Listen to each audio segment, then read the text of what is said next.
দর্শক, আপনারা দেখতেছেন যে আমরা একটা মরিচ ক্ষেতের মধ্যে এসেছি। এই গাছগুলোর বয়স কি রকম হয়েছে? আজকে ৪৫ দিন চলতেছে। মাত্র ৪৫ দিন বয়সে দেখলাম যে অনেক ফলন হয়েছে এবং অনেক কুড়িও এসেছে এবং ধারাবাহিকভাবে আরো আসবে ইনশাআল্লাহ। এবং শুরু থেকে এই পর্যন্ত কি কি স্প্রে করা হয়েছে, কি কি ওষুধ প্রয়োগ করা হয়েছে?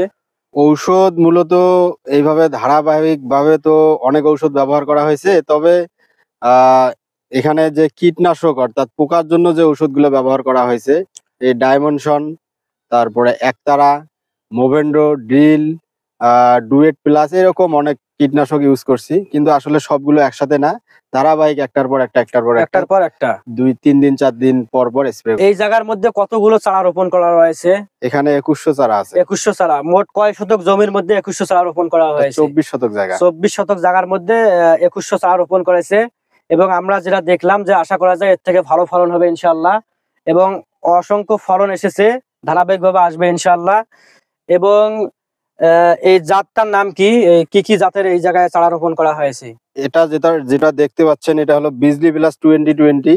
আর পাশে আমার আর একটা জাত আছে, সেটা হলো গ্রিন ফায়ার। গ্রিন ফায়ার আর বিজলি প্লাস 2020। এই বিজলি প্লাস 2020 এর ফলন বাংলাদেশে অনেক ভালো হয়ে থাকে।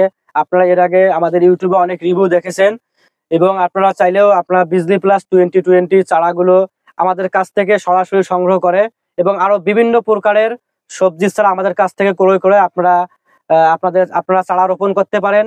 এবং আমাদের চারাগুলো সুস্থ সবল কোকোপিট দ্বারা উৎপাদিত চারাগুলো আমরা বাংলাদেশের যে কোনো জেলায় সেল দিয়ে থাকি।